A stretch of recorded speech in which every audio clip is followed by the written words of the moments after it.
I never thought I'd be here, telling this story, but here I am. If anything, I want this to be a warning for anyone who's been living the same lie I did for years. My marriage wasn't perfect, but for the most part, I thought it was real. I didn't know how bad things had gotten until it was too late. Let me start from the beginning. My name is Julia, and I've been married to Thomas for almost 10 years. We've always been different. He's the kind of guy who throws himself into his work, always chasing the next big deal, the next promotion, and I admired that about him. At first, he was successful, driven, but the longer we were together, the more I realized that his career was his real priority. And me? I was just there, a trophy wife in his eyes. Nothing more, nothing less. At the beginning, it didn't bother me that much. I was building my own career, working hard, making connections, but then, everything started to fall apart. The economy crashed. I lost my job. I tried everything I could to find a new one, but it felt like I was hitting a brick wall every time.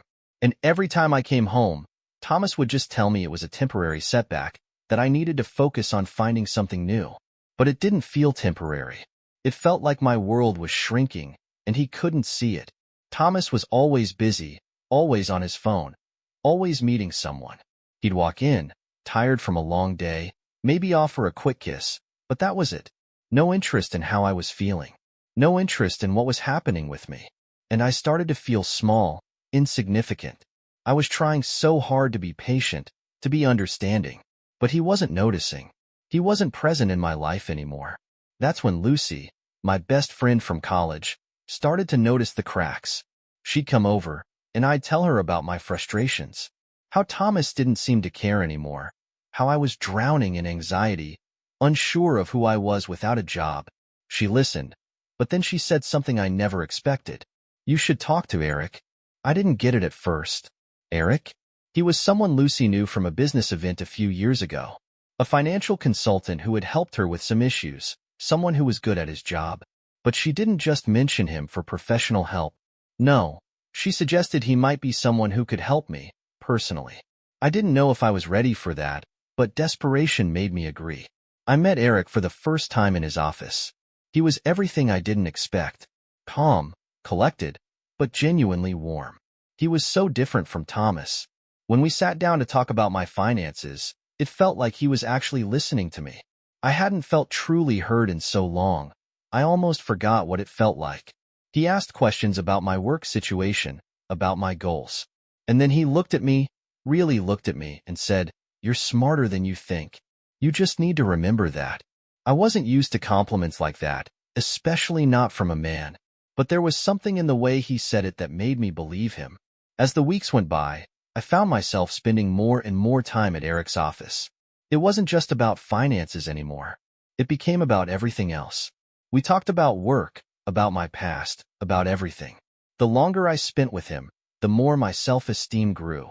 He was making me feel important again, something I hadn't felt in a long time. And that feeling of being seen, I didn't even realize how much I'd been missing it until it was right in front of me. But Thomas never noticed. He was still wrapped up in his meetings and calls. Even when I mentioned Eric in passing, Thomas didn't bat an eye. He was too absorbed in his own world.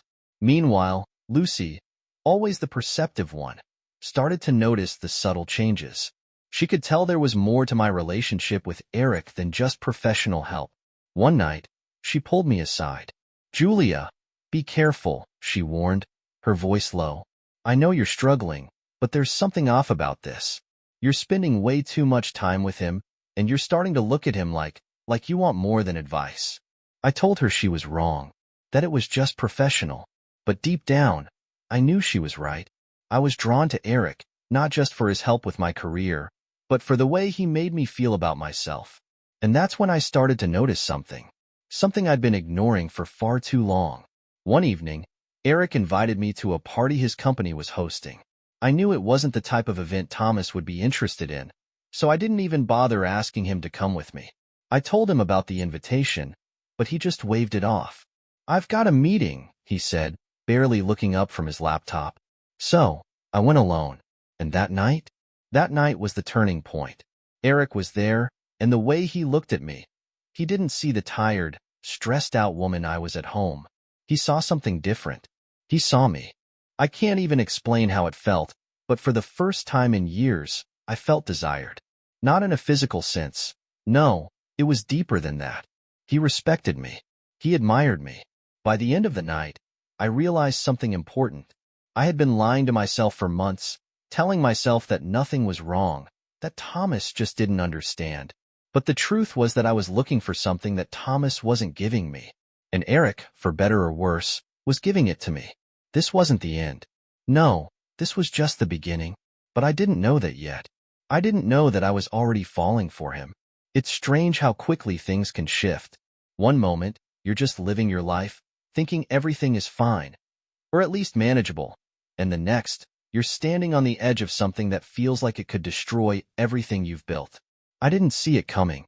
Honestly, I didn't want to. But there I was, at that damn party, standing in front of Eric. The night had started innocently enough. We talked, laughed, mingled. The usual. I had a few cocktails. Maybe too many, but not enough to lose control. But when Eric looked at me that way, really looked at me, my breath caught in my throat, it was like he could see all the cracks I'd been trying to hide. And then, without warning, he kissed me. At first, I froze. What was I doing? Was this a mistake? A stupid mistake? But then the guilt hit me, sure, but also something else. A rush, a surge of emotion. It was like a weight had been lifted from my chest. I hadn't realized how suffocated I'd been for so long, how much I'd been craving something, anything, that made me feel alive again. We pulled away, both of us a little shocked by what had just happened. But the truth was, I couldn't stop thinking about it. I kept telling myself it was a moment of weakness, a lapse in judgment. I mean, I wasn't ready to leave Thomas. Not yet. I still had the hope that somehow, something could be salvaged. But every time I saw Eric, I felt my resolve slipping. I couldn't help myself. I wanted him, more than I wanted to admit. I tried to push it aside, but the more I spent time with Eric, the harder it became to deny the growing connection between us. We spent hours together, talking about everything, about work, life, everything. The more he spoke, the more I felt heard. He understood me in a way Thomas hadn't in years. And with every conversation, I felt myself getting more attached to him, emotionally and mentally. I couldn't ignore it any longer. One night, I finally turned to Thomas and said, I need a break from us. I don't know what's going on with me, but I need space to figure it out. At that moment, I didn't think I was really ready to leave him. I wasn't that far gone, was I? But I was already slipping. And Thomas, of course, didn't take it seriously. He was so absorbed in his work that he barely seemed to register what I was saying. He just patted my shoulder and said, It's just a phase, Julia. You'll get over it. Let's talk about it later. And he went right back to his laptop, lost in his emails. I didn't even try to argue. He didn't get it. He wasn't there anymore. And that was exactly the problem. I didn't know it at the time, but that was the beginning of the end. I didn't think anything of it when I ran into Eric at lunch a few days later. We met up, like we'd done countless times before, at a little cafe near my place. But as fate would have it, Thomas walked in. I saw him at the door before he saw us. His eyes narrowed when he saw me sitting with Eric. It was just a casual lunch, but Thomas didn't seem to think so. I could feel the tension building in the air. The way he looked at Eric. I could tell he didn't like what he saw, but he didn't say anything. Not in front of me. He just stood there for a second, gave me a half-hearted wave, and walked off. When we got home, though, the silence was unbearable. Thomas didn't ask about the lunch, but it was obvious he knew something was off. It wasn't long before he confronted me. He looked at me, eyes sharp, like he was trying to figure me out, trying to understand why I was pulling away. Julia, what's going on with you? He asked, his voice flat, like he already knew the answer. I thought you just needed space, but this is different. I stood there, unsure how to respond. How could I explain this to him? That I wasn't just pulling away from him. I was getting closer to someone else. That I was falling for Eric, and I had no idea how to stop it. It's nothing, Thomas, I said quickly, trying to brush it off. I'm just stressed. I'll figure it out. But I could see the doubt in his eyes. He wasn't convinced. Still, he didn't push me any further. He just looked disappointed, like he was starting to realize what I already knew. What we both knew. We were no longer the couple we used to be. The days that followed were a blur. I spent more time with Eric, and the more time I spent with him, the more I began to doubt everything about my life. Eric started to subtly manipulate me, though I didn't realize it at the time. He'd talk about how I deserved more, how Thomas wasn't giving me the attention I needed. He'd tell me that I deserved to feel loved and supported, that I shouldn't have to settle for a marriage that had become nothing more than an empty shell. And the more he said it, the more I believed it. "You deserve someone who sees you, Julia," Eric would say, looking at me with those soft, understanding eyes. "Someone who recognizes your worth. Someone who actually listens to you." And it worked.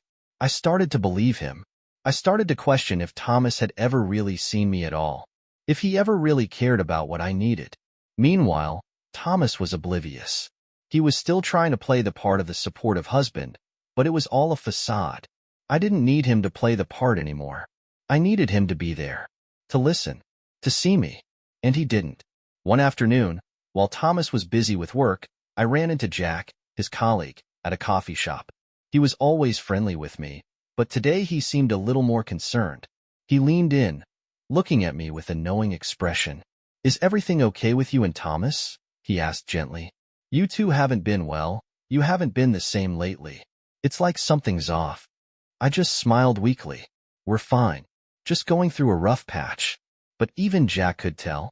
And something told me he wasn't the only one noticing. Everyone around me could see it. The distance between Thomas and me was growing wider every day, and they could all sense it. Lucy, of course, knew something was wrong. She saw it in my eyes. But she didn't know the whole truth. She urged me to talk to Thomas, to work things out with him. "Eric may seem great now," she said, her voice filled with concern, "but I don't think he's as innocent as he seems. You need to be careful, Julia." But I couldn't hear her. Not really. I was already too far gone. I didn't want to go back to Thomas. I didn't want to go back to the way things were. And that's when I realized something I couldn't ignore anymore. My relationship with Thomas was just a shadow of what it used to be, and I couldn't live like that anymore. I was on a path, and there was no turning back. It wasn't long before Thomas found out. It wasn't like I thought I could keep it a secret forever. He had already started to sense that something was off between us.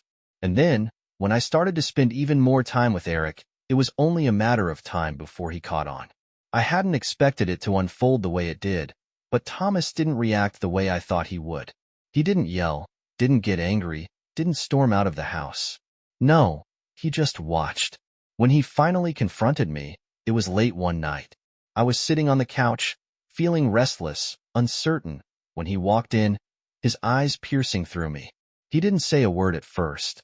He just stood there, studying me, like he was trying to decide what to do next. "I know," he said, his voice low but calm. "I know about you and Eric." For a split second, my heart dropped. I was ready for a fight, for him to explode. But Thomas just stood there, watching me. There was no anger, no tears, just a quiet realization in his eyes. I didn't know what to say. All those excuses I'd been rehearsing in my head suddenly seemed ridiculous. I thought about saying I was sorry, about explaining the loneliness I felt, but the words wouldn't come out. "I didn't expect this from you, Julia," Thomas continued, his tone steady, almost detached. "But I guess I should have seen it coming. You've been checking out for months now." I wanted to tell him it wasn't what he thought, that it was just a phase. But deep down, I knew it wasn't. This wasn't just a phase. This was real. Thomas didn't seem to care much for explanations. Instead, he turned the tables on me in the most calculated way possible. He didn't beg. He didn't plead. Instead, he pulled back. He became distant, colder than before. He didn't need to say much. The silence between us was louder than any argument we could have had. In the days that followed, I felt more and more invisible. Thomas wasn't angry. He wasn't devastated. No, he was working. He threw himself into his business with Carl, his partner, in ways that made me feel like I no longer existed in his world. They made decisions without consulting me, moved forward without my input. I felt like a bystander in my own life. The more I felt pushed aside, the more I started questioning my worth. Meanwhile, Thomas was playing a game I couldn't even understand. He started spending more time with Nicole, one of his friends. At first, I thought it was just casual. But then I saw the way they looked at each other when they thought I wasn't paying attention. Nicole was always there, in the background, smiling at him, laughing with him. I could tell Thomas was making a point, making me feel that I wasn't the only one who could find someone new. He was creating the illusion of moving on, of finding someone who might be better than me. That's when the manipulation started to sink in. I couldn't focus on anything but that nagging feeling that I was losing everything. The guilt of betraying Thomas weighed heavily on me, but at the same time, I couldn't ignore how much Eric had made me feel alive again. Or at least, I thought he did. But Eric was slipping away. The more I tried to reach out, the less he responded. At first, it was subtle. He'd take longer to reply to my messages, push back plans we had made, and slowly, he stopped offering the kind of support he once did. It wasn't like he was breaking things off directly. He was just pulling back, ever so slightly, leaving me to wonder if I had imagined everything that had happened between us. I couldn't handle it anymore. The emotional instability I had been pushing down came rushing back, like a tidal wave. I felt abandoned by Eric, alone in my guilt, and even more so because Thomas was no longer the man I had married. He was colder, more distant. Jack, Thomas's colleague, had been trying to talk to me. I didn't want to hear it, but part of me knew he was just trying to help. He told me that I should talk to Thomas, that maybe if I explained myself, things could be repaired. But I couldn't bring myself to do it. Every time I tried to think about what I would say, the words felt hollow. It wasn't long before Lucy, my best friend, started noticing the changes in me too. I could see the concern in her eyes whenever we talked. "You need to talk to Thomas," she urged me one evening, after I confessed how lost I was feeling. "This isn't the answer, Julia. Running to Eric won't fix anything." But I didn't want to hear it. Not from her, not from anyone. I felt like I was already too deep into something I couldn't escape. "Eric gets me," I said, a little too defensively. "He listens. He makes me feel important. Thomas doesn't anymore. I don't even think he knows who I am anymore." Lucy didn't respond. She just looked at me, eyes heavy with disappointment. "But is Eric really the answer? Or is he just filling the gap, Julia? I think you need to ask yourself that." But I couldn't ask myself that. I didn't want to know the answer. I was too scared of the truth. In the meantime, Thomas wasn't doing anything to help. He was too busy with his work and his subtle games. He was slowly eroding my self-worth, making me feel like I was the one who was wrong, that I was the one who had failed. Every time he withdrew, it pushed me closer to Eric, to the emotional comfort I was desperate for. But now, even that comfort was fading. I started to wonder if Eric had ever truly cared for me, or if I had just been another distraction, another piece in the puzzle of my emotional needs. Was my relationship with him even real? Or had I just wanted something, anything, that made me feel like I mattered again? Every day, I sank deeper into confusion. I felt like I was drowning in guilt, in regret, in a love that was slipping through my fingers. And all the while, Thomas stood in the background, quietly manipulating everything, pushing me further and further into the void. I didn't know when it happened exactly, but somewhere along the way, I lost myself. It was like I woke up one day and realized that everything I had built, everything I thought I knew about who I was, had crumbled beneath me, and no one was there to catch me. The guilt started to eat away at me. It had been building for weeks, a gnawing, constant ache that I couldn't escape. Every time I thought about Thomas, I was reminded of the betrayal. Every time I thought about Eric, I realized how much I had let him in, how much I had depended on him for comfort. But now, it seemed like he was pulling away, just like everyone else had.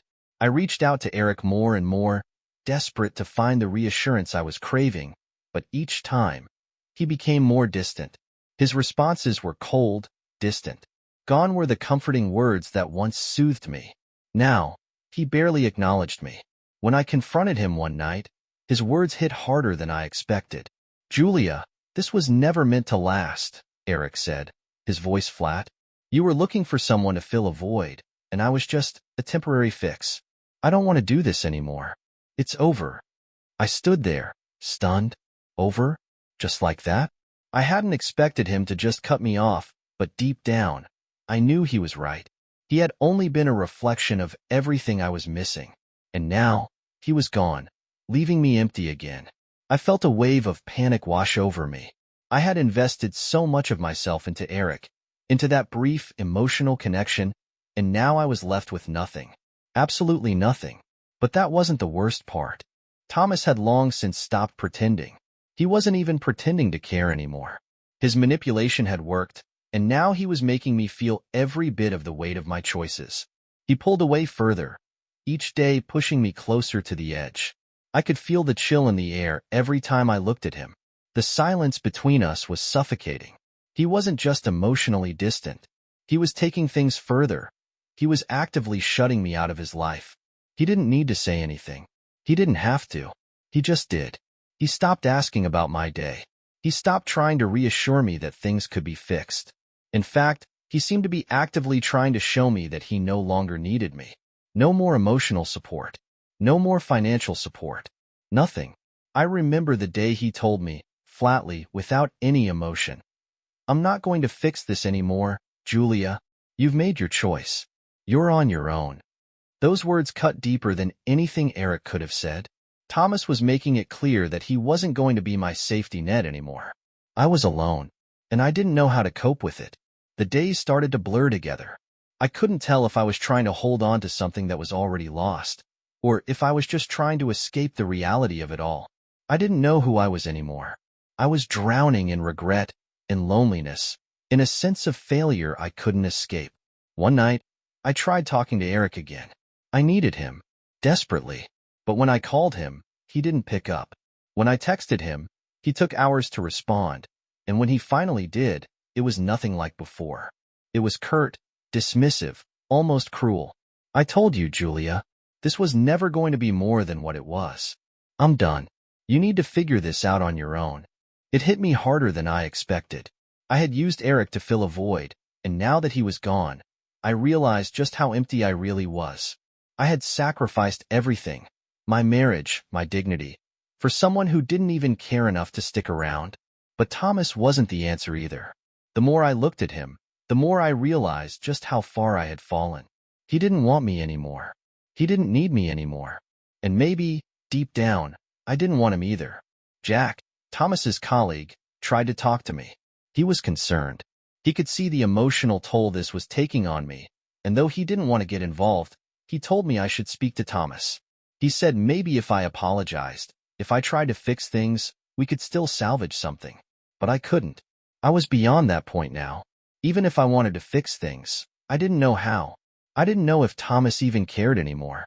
I felt so isolated, so utterly alone. And then, as if to add insult to injury, I started noticing how much time Thomas was spending with Nicole, his friend.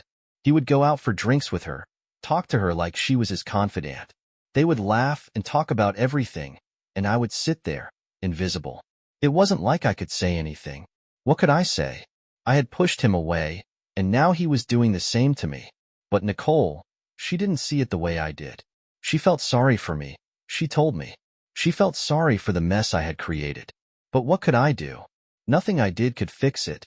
And then there was Mila, a colleague from my past. We hadn't spoken in years, but she reached out to me one night, sensing something was wrong. We met for coffee, and she listened as I poured out everything. The affair, the guilt, the isolation, the mess I had made of everything. She didn't judge me. She didn't try to offer solutions. She just listened. "You need to take responsibility for your actions, Julia," she said softly, her voice steady. "You can't keep looking to other people for validation. You have to find it within yourself. Focus on you." At first, I resented her words. I wasn't ready to hear them. But the more I thought about it, the more I realized she was right. I had spent so much time looking to men, looking to Thomas, to Eric, for my sense of worth, for my sense of identity. I had sacrificed my own sense of self for their approval, for their love. And where had it gotten me? I began to see it. The root of everything. My insecurities, my emotional void, my desperate need for attention. It all led me here. I had made choices that I couldn't undo, but I could start taking responsibility for them. I had to. I started therapy soon after that. It wasn't easy. In fact, it felt impossible at times. But slowly, I began to confront the things I had buried for years. The fear of being unlovable, the belief that I wasn't enough, the need for constant validation. I was unraveling all the things that had led me to make the choices I made, the ones that had destroyed everything. I didn't have all the answers yet, but I was starting to find myself again. Or at least, I was starting to try. And that, at least, was something. The months that followed were nothing like I had imagined. There were moments when I thought things would get better, that I could somehow fix the mess I had made. But the truth was, there was no fixing it. Not with Thomas, not with Eric, and not with myself. What I had done was irreversible, and I was left to pick up the pieces. Thomas had already moved on by the time we reached the final stage of our marriage. After months of emotional distance, both from me and from the memories of what we once had, he made it clear that he was done. He was no longer angry. He wasn't even sad. He was just indifferent. "Julia, I don't love you anymore," he said one evening, his voice flat. "I can't keep pretending. It's over." I didn't say anything in response. There was nothing left to say. I had lost him, and I knew it. The divorce came swiftly after that. I had no fight left in me. I didn't even argue about the terms. I just wanted it over. I signed the papers, and with that, my life as I knew it ended. Thomas, for the first time in a long time, seemed free. I could see the change in him. He was no longer shackled by the past. He started rebuilding his career with a newfound focus, no longer weighed down by the burden of our marriage. And to my surprise, he began a relationship with Nicole, one of his colleagues, shortly after the divorce. They seemed happy together, and it became clear that Thomas had moved on completely. I couldn't blame him. He deserved happiness, and I wasn't the one who could give that to him anymore. For me, it was different. I was left in the wreckage of my own choices, staring at the ruins of everything I had once thought was solid. I began to question everything: my affair with Eric, my marriage to Thomas, the choices I had made. If I had just opened up to Thomas, if I had trusted him, maybe things could have been different. But now it was too late. The trust had been shattered, and there was no repairing it. Eric, sensing that I was trying to get back into his life, finally shut the door on me. He made it clear that our relationship had never been real, that he was just a distraction from the emptiness I was trying to fill.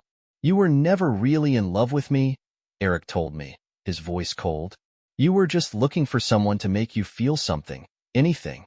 I can't be that person for you. I've moved on." The finality in his words broke me. I thought that maybe, just maybe, he would be the one to catch me when I fell. But now, he was just another man who had used me and discarded me when it was no longer convenient for him. And while it hurt, it also pushed me towards something I had been avoiding for so long: myself. I had been using both men as a way to avoid confronting my own insecurities and emotional void. Now, I was forced to face them. I went through a period of deep reflection. I spent a long time focusing on my career, trying to rebuild my confidence, but I knew I couldn't avoid the truth any longer. I had to deal with the emotional mess I had created. I started traveling alone, using the time to truly think about who I was outside of relationships. The more time I spent by myself, the more I realized that my worth wasn't tied to a man, wasn't tied to their validation. It came from within. I reconnected with Denny, my ex-boyfriend from years ago. He was kind, understanding, and had a way of making me feel seen, even when I felt invisible to the rest of the world. We spent hours talking about the past, about where we had gone wrong, and he gave me the kind of emotional support I had been craving all along. But Denny didn't offer any promises of a future. He knew that I had to figure out who I was before I could ever be with anyone again. "Julia," he said one evening as we sat on a bench overlooking the city, "you need to stop letting your past define you. The mistakes, the guilt. None of that is who you are. It's time to forgive yourself." And for the first time in a long time, I felt like I was hearing the truth. I had to forgive myself. I couldn't keep living in the shadow of my mistakes. I had to let go of the past if I ever wanted to move forward. So, I did. Slowly, and painfully at times, but I did. I started going to therapy regularly, working through the guilt, the shame, and the deep-seated insecurities that had led me to make those destructive choices. It wasn't easy.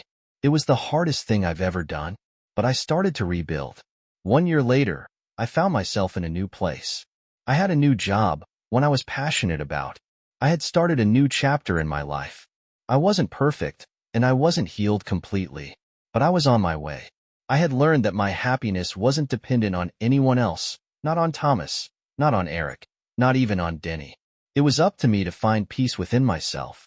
I was finally learning to love myself, and that made all the difference. The last time I saw Thomas was at a mutual friends gathering.